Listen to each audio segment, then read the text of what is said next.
మోహన్ రెడ్డి వాళ్ళ నాయన ఎప్పుడు ముఖ్యమంత్రిగా ఉన్నా, ఎప్పుడు అధికారంలో ఉన్నా ఉద్యోగస్తులు ఐఏఎస్లు బలైపోతారయ్యా.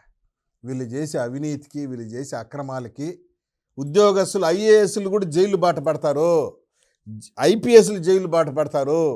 వాళ్ళ నాయన ముఖ్యమంత్రిగా ఉన్నప్పుడు ఐఏఎస్ అధికారులను బెదిరించి, భయపెట్టి, తప్పుడు పనులు చేయించి శ్రీలక్ష్మి జైలుకు పోయింది.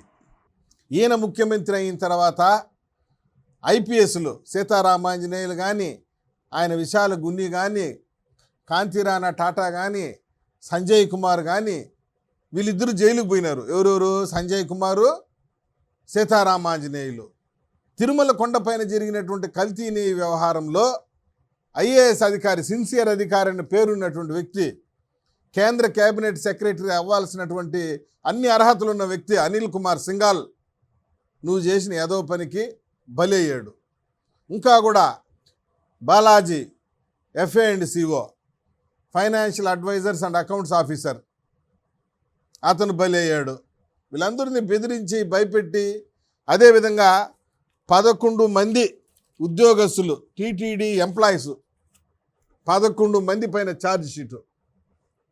11 మంది నువ్వు చేసిన ఏదో పనులు వీళ్ళు భయపెట్టి, ఈ పని చేయకపోతే నీ అంతు చూస్తా, ఈ ఫైల్ మీద సంతకం పెట్టకపోతే నీ కథ ఏదో తేలుస్తా, బెదిరింపు, దబాయింపు, బుకాయింపు. లాస్ట్ నీ ఫార్ములా ఏంటంటే బెదిరిస్తావు, భయపెడతావు, చేసిన నేరాన్ని చేసేసి ఎవరిని అడిగితే బుకాయిస్తావు. కాబట్టి నువ్వు చేసిన ఏదో పనుల వలన ఉద్యోగస్తులు, ఐఏఎస్లు, ఐపీఎస్లు బలవుతున్నారు. జగన్మోహన్ రెడ్డి పాపాలు వీళ్ళందరూ కూడా అంటిస్తా ఉన్నాడు. ఎంతో కష్టపడితే కానీ ఒక ఐఏఎస్ కాలేడు, ఎంతో కష్టపడితే కానీ ఒక ఐపీఎస్, గ్రూప్ 1 ఆఫీసర్లు కాలేరు. కానీ నీ పాలనలో ఈ విధంగా ఉద్యోగస్తులు బలి అవుతున్నారు. నేను అడుగుతాను, చంద్రబాబు నాయుడు గారు ముఖ్యమంత్రిగా ఉన్నప్పుడు ఏ ఒక్క ఐఏఎస్ అధికారి కానీ, ఐపీఎస్ అధికారి కానీ ముందుకు వచ్చి, అయ్యా నేను తప్పు చేశాను, పలానా అధికారి, పలానా నాయకుడు, పలానా ముఖ్యమంత్రి తప్పు చేయమన్నాడు, అందుకని నేను చేసినానని చెప్పిన దాఖలాలు ఉందా? ఇప్పుడు ఐఏఎస్ అధికారులు, ఐపీఎస్ అధికారులు గోడు నేడుస్తున్నారు నీ దెబ్బకే. కాబట్టి ఈ విషయాన్ని జగన్మోహన్ రెడ్డి గుర్తుపెట్టుకోవాలా.